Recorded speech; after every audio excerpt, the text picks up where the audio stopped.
The Dune Awakening team is at Gamescom this week, and news is coming out about the Chapter 2 Lost Harvest DLC. In today's video, I'll discuss everything we know so far in this DLC that is releasing in just 3 weeks from now on September 10th. Creative director Joel opened up discussing the new story of a carrier that is shot down that you'll be exploring. This update will include free and paid content. The paid content is included if you purchase the Deluxe or Ultimate Edition of Dune Awakening.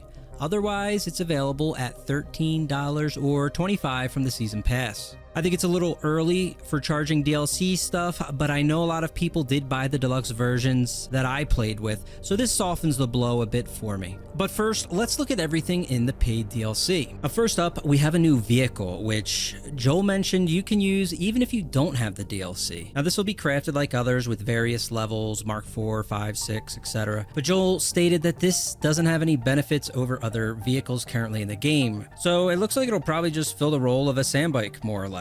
Which the only part that's rough about that is in the deep desert, you don't really get to use sandbikes anyway. So this is absolutely a vanity piece to just mess around with for shits and giggles, it seems. But I mean, I'll definitely pick it up and roll around like General Grievous and Haga Basin. I just don't know what else it may serve us for. Beyond that, there are new building pieces and decorations. This looks pretty cool. The building I like a lot, and I think a lot of people love the building. A lot of the community loves building in this game, so this will definitely be a more appreciated section. There's a pretty cool shot too of what looks like a garage closing, and it functions different than the doors we have now, so that may be a little different and unique as well. The most interesting part they just updated on their Steam page is there will be 3 expanded Imperial testing stations. I'm not sure where these will be located, if this is just something in Haga Basin, or maybe it's instanced from the world map, or if it's in the deep desert, maybe somewhere else. But that should be something to look out for in the coming days as more news comes out from Gamescom, as this hasn't really been touched on in depth anywhere else yet. Also included in this paid DLC will be 2 new full armor skins.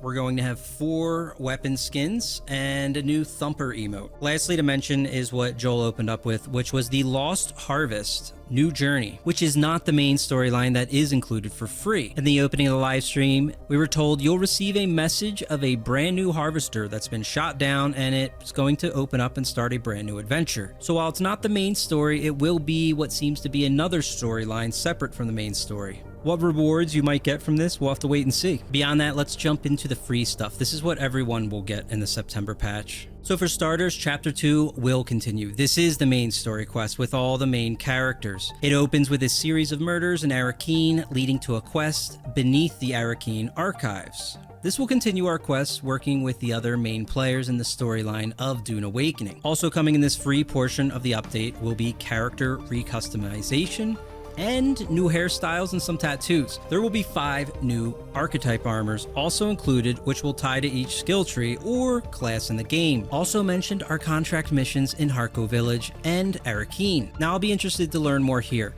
I wonder if these will be tied to faction-based missions due to their locations being in Arrakeen and Harko, as the developers have discussed interest in moving their Landsraad activities into a contract-based system rather than their current one, which is a delivery-based system. Other news from Gamescom include a free trial available today from August 20th to the 24th. This will allow players to create characters and play for 10 hours on a different new player server environment. If they wish to continue their journey, new players can purchase the game and transfer their character into a permanent server. This isn't a bad promotion to get more people to try the game out. The early stages of Dune Awakening are in fact the best parts of the game as well. Beyond these listed points, there are also continued quality of life changes targeted for the near future. Improved player logging, which is one I'm super happy to see as someone who's constantly wondered who took what in our guild. You'll be able to track things in your base and see who's withdrawing what, so that's a pretty nice feature. Also planned is vehicle salvaging system. They want to provide a salvage for lost vehicles, I think. I wonder if this is to lessen the blow of lost vehicles in the deep desert,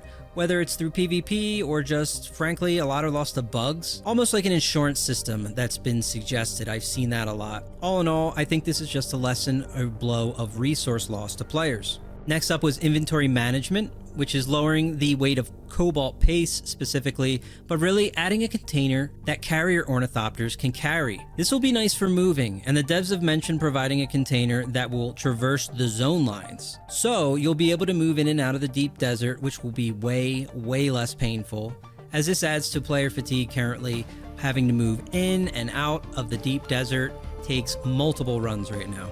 Additionally, instance deep desert loot. So they'll be changing how boxes work in the deep desert, so perhaps all players can loot chests, whether they're in PvP or PvE zones. Currently, the way this works is in PvP areas, only one person can loot a chest at the end of a test facility or a shipwreck in the deep desert, and then it's on a 1.5 hour cooldown. With this change, more players could access the loot. Now, this isn't necessarily bad, but the deep desert needs more changes in this to create a healthy PvP environment.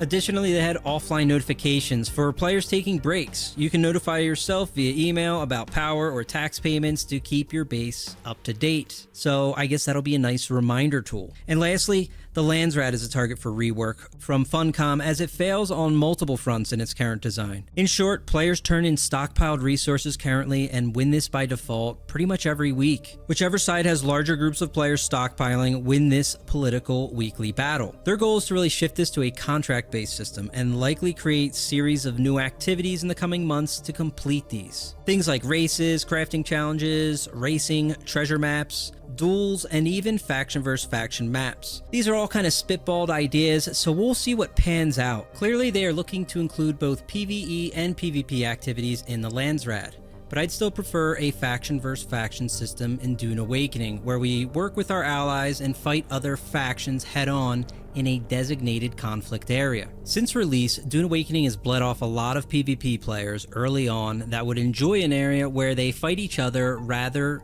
than primarily targeting helpless PvE players. The Deep Desert doesn't successfully deliver that currently, or the things we saw in the game trailers of Deep Desert combat. I don't think the free-for-all system will work as a catch-all endgame activity, and would much rather see a free-for-all team environment we could queue into with a large ship that is PvPvE and teams can loot and extract things. It sounds like a perfect DLC idea and captures the cutthroat gameplay until a larger one is better developed, like a modified version of Deep Desert. When it comes to matters of PvP, players need to be able to hop in game and know they can get PvP if they only have, say, an hour or two to play. Currently, Dune Awakening is not set up to fulfill that, and players wanting to PvP will just end up leaving and find something else. The Deep Desert's current design creates a toxic cycle of players killing other players over spice, which, while it is lore accurate and as the devs intended, the passive players are left without a way to participate in this portion of the game. If we have capturable areas for the faction in Deep Desert, perhaps PvE players could move into those areas and farm things that would in turn help the PvPers as well and have a complementary system. Much like Foxhole has a combat side to their game and a logistics portion, and different players partake in each section. We will see what they do, as I anticipate the Deep Desert will continue to experience tons of changes. Funcom has stated that the Deep Desert will move closer to its original design once the Landsraad changes are in place. But if there's not a system set up that makes sense, the environment will be branded as toxic all the same by the current player base. But I have faith in Joel as a developer. I've seen him discuss various topics in different interviews, but I believe if they don't pivot from that Deep Desert design, then they will never recapture the PvP market. While there is a large amount of the game's player base I've seen on Reddit and Discord that would be happy to write off the PvP community, there does exist a version of Dune Awakening where PvPers are doing their thing PvPing and PvEers are off doing their thing PvEing. The Deep Desert failed to allow either side to really dive deeply into their roles alone. We will see what the future brings, but this upcoming DLC does have some interesting content I'll definitely be checking out as we continue to see how they transform the Deep Desert. I'm hoping by next spring they can maybe put together some new activities for PvP, but I know it will take time to develop furthermore. But I'd be interested to see what you guys think. Let me know down in the comments, what do you think of the Lost Harvest DLC coming to Dune Awakening? And also, make sure you subscribe while you're down there if you're interested in anything Dune-wise, whether it's builds, gameplay tips, any kinds of news update. Make sure you're subscribed, and I'll see you guys on the next video. Until then, take care.